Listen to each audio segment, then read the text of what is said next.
screen share. Okay, were there any questions about that last line that we did, which was ولا تري للأعادي قط ذلا فإن شماتة الأعداء بلاء. Okay, somebody's coming in. May I just ask about dhullan? Yes. Doesn't it here mean also your flaws or weakness? Yes, I did mention weakness. I did mention weakness. Thank you. Are we good? Okay. ولا ترجو السماحة من بخيل فما في النار للظمآن ماء. Okay, this is the exact same thing, guys. It is the prohibitive lam nahia, and it affects the word after it. So this word tarju originally had a waw at the end of it, but waw, alif, ya are weak letters. They're called huruf al-illa. And sometimes they get dropped for certain reasons. Because of this prohibitive lam, the waw is dropped. So it was tarju, but it becomes tarju. Okay. وَلَا تَرْجُ السَّمَاحَةَ. Don't hope for samaha. Don't hope for karam, for generosity from the miserly one. Okay. So a bakhil is a miser. And as we said, this would be generosity. Oops, generosity. Okay. And hello? Yes? Hi, hello. So I have a question about generosity. Is it necessarily, it seems like it's not necessarily about money, right? I think that samaha it encompasses everything. It's like almost, it's in spirit, it's in money, it's in helping other people. It's just always being there to aid everyone, just being giving in all sense of the word. It was a character that's very much honored amongst Arab culture, always, even in pre-Islamic era. Okay. Okay. May I continue, or did you have another question? Nope, that was it. Okay, cool. Okay. وَلَا تَرْجُ السَّمَاحَةَ مِنْ بَخِيلٍ. Don't hope for generosity from the miser. فَمَا فِي النَّارِ لِلظَّمْآنِ مَاءُ. Because in the fire, this ma is a negating ma, بمعنى ليس, means no, there isn't. What is there not? There is no water. Ma is water. There is no water. And then dham'an is the same word for atshan, to be thirsty, the person who is thirsty. So it's this thirsty person, okay? The thirsty one. So it's kind of like saying like, man yatlubul karam min al-bakhil, whoever requests generosity from a miserly person, it's like somebody who, yani man yatlubul ma min al-nar, like somebody who is requesting water from the fire. Don't bother. It's just, it doesn't make any sense. Did you get that? Fama. So you can even read this fama, but you see, yeah. You can say falaysa ma'an lidham'ani fi an-nar. There is no water for the thirsty one in the fire. Okay, I hope that's clear. Can I add something? Yes, of course. We usually say to each other on our normal conversations, فقد الشيء لا يعطيه. A person who does not have something cannot give it. Absolutely, exactly. You can't give what you don't have. Yeah. You cannot seek something from someone who does not own it or have it. So you cannot seek from a miserly, and you cannot seek water for your thirst from a fire. No, it's a futile quest. Exactly, it's the futility of it. Absolutely. Thank you. وَرِزْقُكَ لَيْسَ يَنْقُصُهُ التَّأَنِّي. Okay. Now he's moving on to, it's basically aqidah, it's creed. It's a relationship between man and God and qadr and what has been decreed. Okay. رزقك, your provision, your sustenance. So as you know, this is an attached, let's just say provision. This is an attached kaf, which means possession. So رزقك, your provision. ليس ينقصه التأني. Okay, this word ta'anni is a lovely word.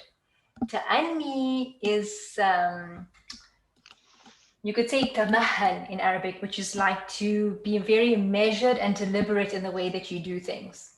Okay, for example, there's an Arabic qawl that I always think about because it applies to me all the time, that في التأني السلامة وفي العجلة الندامة, which means that in being deliberate, there's safe, you're safe and you're secure. There's security and safety in that. And in hurrying and being hasty, there's regret. And that's always me, because I'm always breaking things all the time. Okay, but I always think of that. So ta'anni, to do things, يعني على مهلك, okay, with being deliberate. So what is he saying? Your rizq is not, ta'anni is not going to decrease it. Oh, sorry, yeah, so naqasa, to yanqus, to make it less, to decrease it. So ta'anni is not going to decrease your rizq, meaning that you can be as deliberate and as careful, deliberation, as you want, and it's not actually going to affect your rizq. وَلَيْسَ يَزِيدُ فِي رِزْقِ الْعَنَاءِ. Again, laysa bima'na ma, doesn't, okay? Laysa yazidu, yazid is to increase. So yazid is the opposite of yanqus. So this is to increase, like ziyada, increase. And what does not increase your rizq is ana. Ana would be like at-ta'ab wal mashaqqa, like suffering and like hard, what would you say? Tiredness, Hardship, perhaps. Hardship, yeah. That's what I was going to write, but I wasn't sure. Okay, so what is he saying? Basically, he is saying that your rizq is maktub. It's muqaddar. Everything is determined. So you can be very deliberate and careful and all that, but it's not actually going to decrease your rizq. And you can also be, suffer and exert yourself and be so tired and whatever, and it's not going to increase your rizq either. ولا حزن يدوم ولا سرور ولا بؤس عليك ولا رخاء. ولا حزن. Huzn is grief or sadness. Let's say grief. I find grief is more powerful than sadness. Oh, okay, maybe you want to say sadness if you're feeling sad today.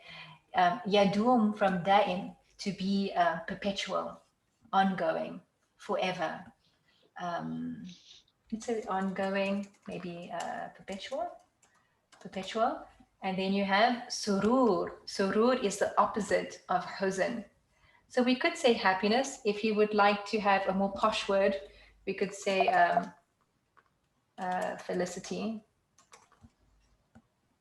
So what is he saying? Sadness, no happiness is going to be going on forever. Nothing is permanent. It's not going to be going forever. وَلَا بُؤْسَ عَلَيْكَ وَلَا رَخَاء. Bu'us would be like faqr, which would be poverty. Okay, so bu'us would be, shidda and faqr. So you could say hardship and poverty, faqr. And then rakha would be the opposite, which would be, let's say luxury. You could say luxury. Unless anybody has another word? Ease. Prosperity. Ease. Hmm? Prosperity. Prosperity.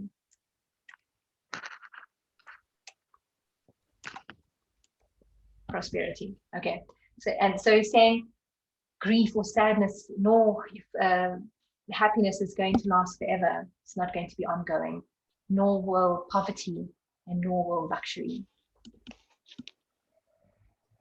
Any questions before I move on?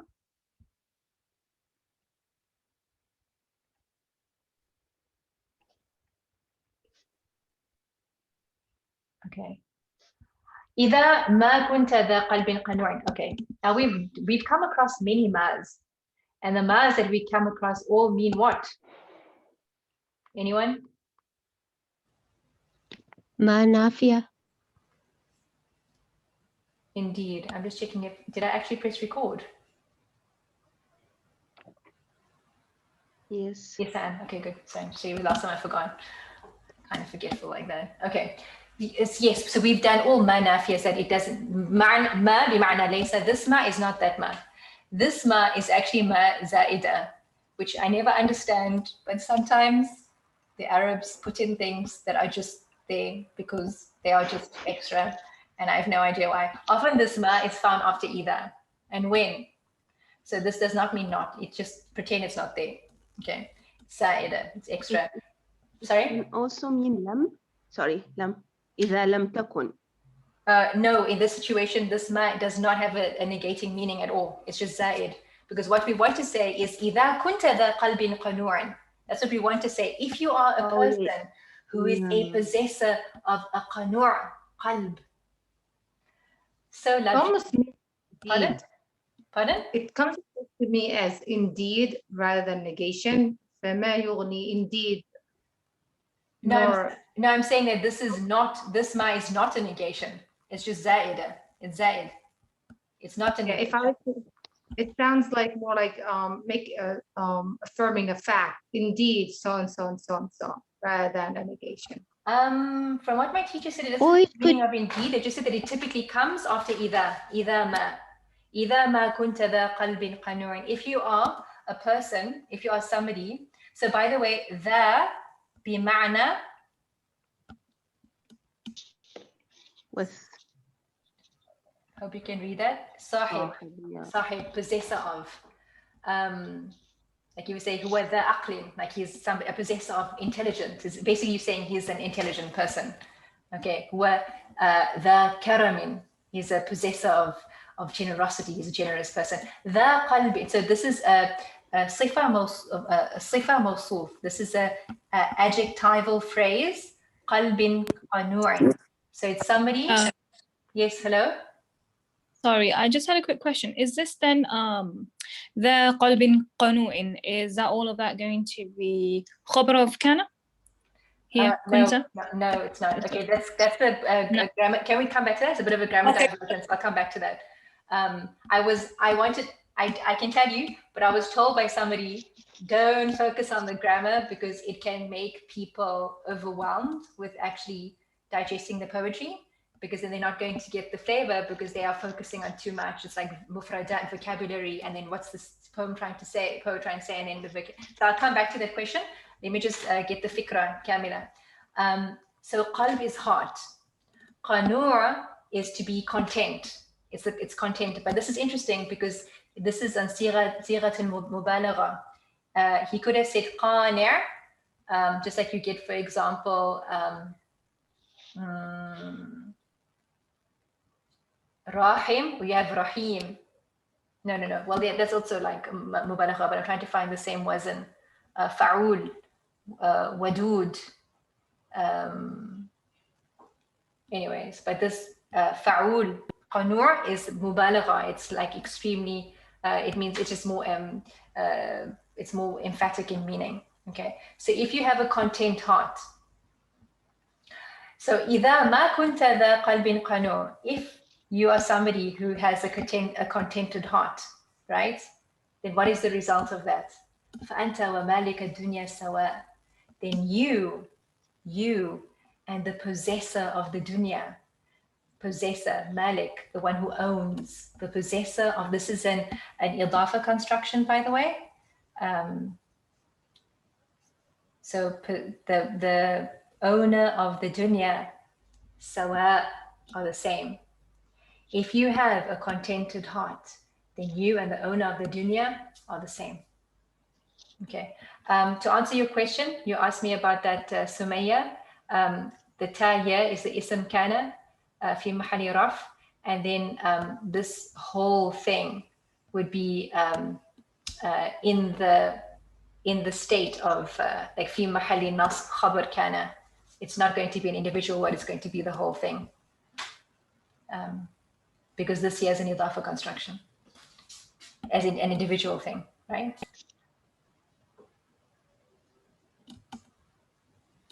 Thank you for that. Thank you. Wait. No, I'm wrong. And nobody even corrected me. Okay. I'm totally wrong. Ta is the ism of kana. It's in the state of raf. That is going to be your khabar kana fi mahali nasb, and the sign of it. Sorry, do you mind? Could you just mute the mic? Mute the mic. Okay, thanks. So that is going to be your khabar of kana fi mahali nasb. No, not fi mahali. Just going to be khabar kana. Yes, it's going to be nasb. Why? And it's going to be nasb by alif because it's of the asma al-khamsa. Like ab, akh, the, or dhu, ham, and there's also fu or fam, fu. So these are the words that show their nasb, jar, and roughness by virtue of a letter, not by voweling. So you'll say اسم كان خبر كان وهو مضاف وهذا مضاف إليه وهذه صفة. There you go. I hope that answers your question. Okay, let's move on. Sorry for that tangent. Any people who don't understand what we're doing. ومن نزلت بساحته المنايا فلا أرض تقيه ولا سماء. Okay. Another conditional sentence. And whoever نزلت بساحته المنايا. The word manaya here is the plural of maniya. Maniya, and forgive me because this is not looking too good with this kind of pen, but there's a shadda here. Maniya, the plural manaya, which means death. Maut. The word saha, the word saha literally means like an open space, like a courtyard, or like when you go to this local square, it's like that open space, the saha, where people gather, or yard. So in English, I couldn't find a word that sounds eloquent in the sentence, so I just left it, and you can put whatever you want when we come to the actual meaning.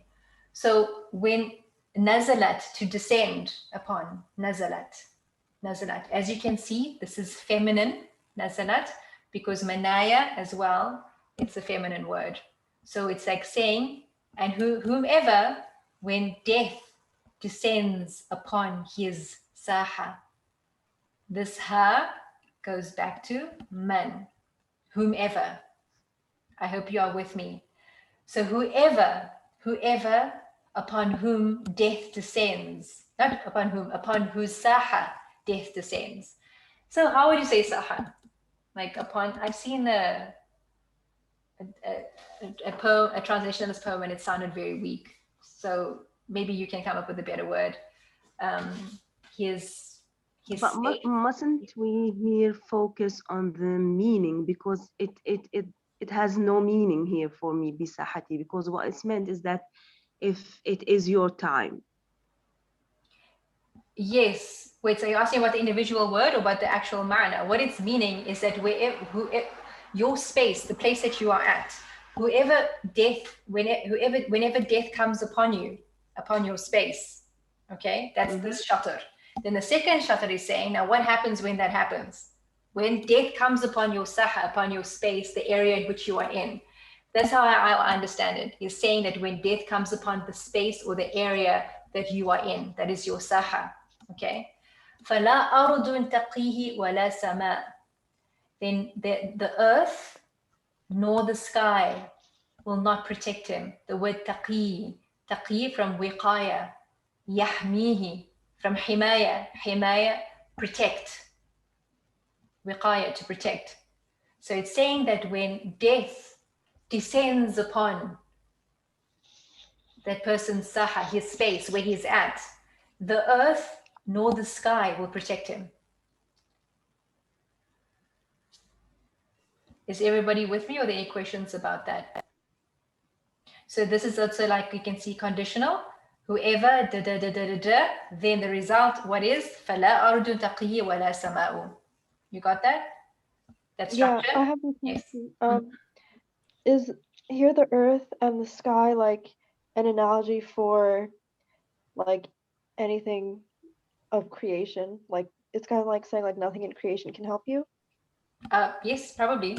Yes, I mean you can take it however you want it, right? And as you can see, this thing where the sha'ir, the poet, uses ard and sama is in balagha, in rhetoric, it's called tibaq, like where you use opposites, night and day, sky and earth, black and white. It's that opposite which adds beauty to the words. Any other questions? Did you guys understand the structure? And whomever the manaya nazalat upon his saha, upon the place in which he is at. I understand it. Yeah, nor the earth, nor the sky can protect him. Okay. Are you with me? Whoever asked that question about saha, is that okay? فلنستمر. Yeah, inshallah. Okay, good. Sorry. I just wanted to say the word saha, I got it in the dictionary as site or field or area. Exactly. So the way you say space or area. So it's correct. Yes, exactly. I mean, that's what I'm saying. But in English, it sounds kind of awkward. That's why I wanted to. Yeah, it is awkward. So that's why they're saying that when you translate, you can't do a verbatim, like word for word translation, because you want to make the meaning sound the same. So in English, I would say, wherever death finds you, whomever death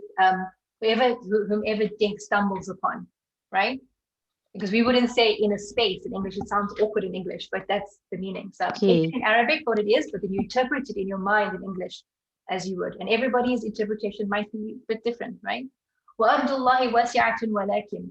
And the land of the earth of Allah, the land of Allah is wasi'ah, it's expansive.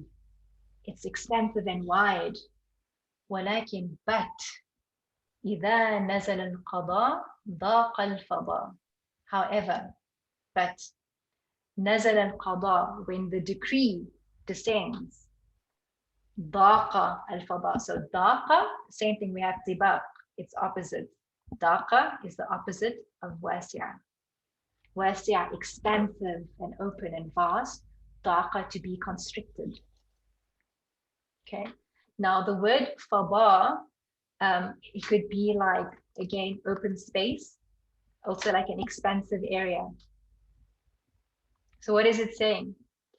When the earth of Allah is expansive and wide, the earth of Allah is expansive and wide, but when the decree has descended, then all open space will become constricted. So I heard an interpretation that said that even though fada is open space, by the context, it's actually referring to the word ard. It could mean ard as well. But listen to how it sounds. It's the words, إِذَا نَزَلَ الْقَضَاء ضَاقَ الْفَضَاء. All these heavy letters together. It sounds good on the tongue. So you could say open space, all the open space, it constricts. لا يوجد مكان أوسع من الفضاء. Yeah, so مكان, it's a very, very broad space. The qada is the qadr. Can you take that even literally? Because when one is put in the grave, the fada is very restricted, because the maniyya had befallen the person, and therefore all the space that is above the earth is now restricted. So you can actually see it literally happening. That when Allah, yes, exactly. Exactly, like all of that open space is not going to avail you, because as you're saying, fil qabr, right? You're saying in the grave, then the space is constricted, right? Yes. That's what I understand. Yes, absolutely. That's great. Like you can't escape, no matter how wasi'ah it is. Either that space will become constricted, as in death will find you, you can't escape, or as she was saying, basically you're going to be in the grave. Okay. Clear?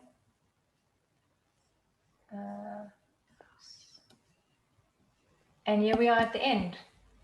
دع الأيام تغدر كل حين فما يغني عن الموت الدواء. Leave the days تغدر, by the way, can be the same meaning as, so remember we did the word wafa, which means loyalty. It's the opposite of loyalty. So it would be khiyana.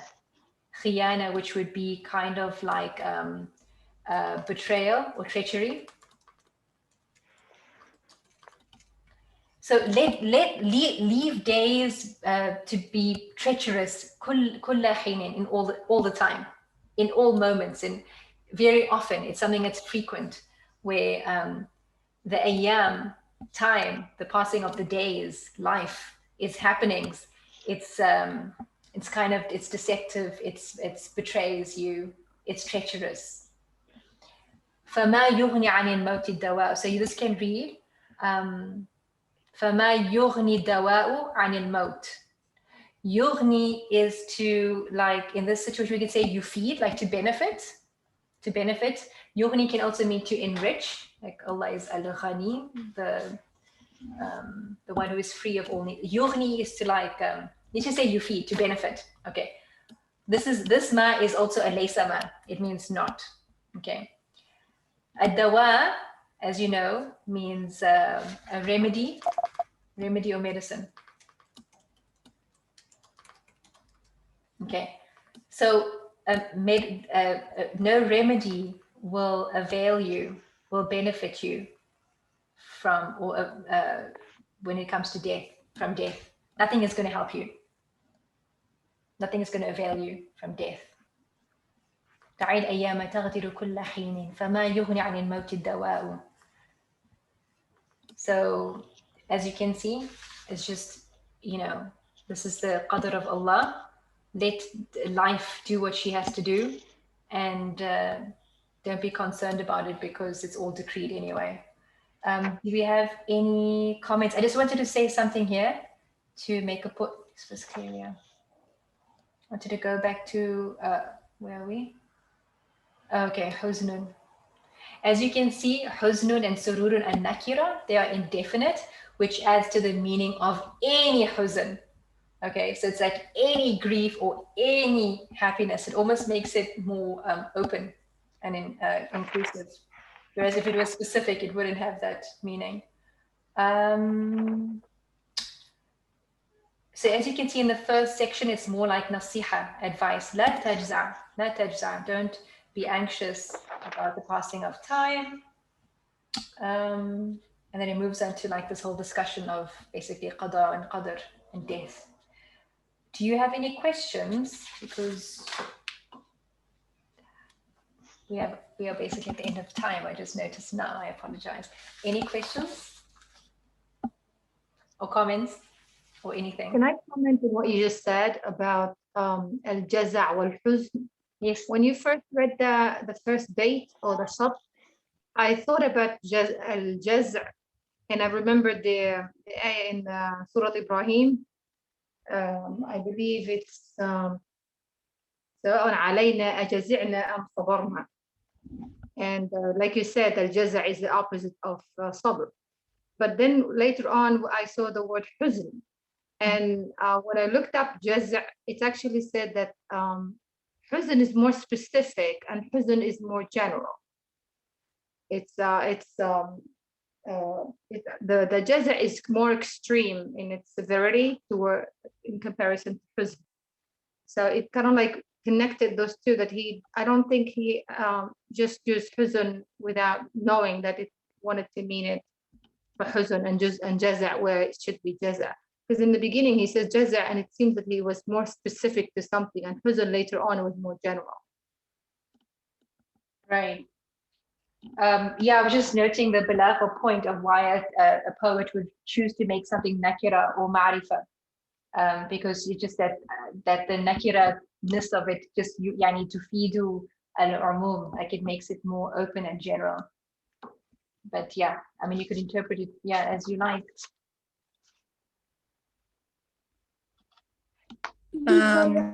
The one other thing that I just wanted to mention is sometimes a poet will use an indefinite or a plural in a place to make it fit the meter as well. Yes, exactly. So that's what we find quite commonly in, for instance, the Qasida Burda. There's a lot of plurals there to get it to fit in with the classical meters. Otherwise, it won't fit, and then it's not classical shi'r. Right, absolutely, absolutely. If we don't have any more other questions, I think that to respect people's time, I could carry on listening and talking gladly, but I don't want people to feel like they're burdened by having to, like sit through longer. So we could always take this discussion to the chat if needed. Is that okay? I have another. I would prefer to like stay on, but if I don't know, I guess if everyone else would rather like end it, then that's fine too. Okay, then why don't we just then keep talking for a few minutes, and whoever wants to leave, I'm not going to be upset with you if you leave. Okay, we have a few minutes anyway until the Zoom session ends. So if you have any questions, yeah, please, تفضلي. Okay, great. So I just want to know, like, or I was wondering, like, why did you choose this poem versus, like, I don't know, others? And why is it meaningful to you? Okay, wow.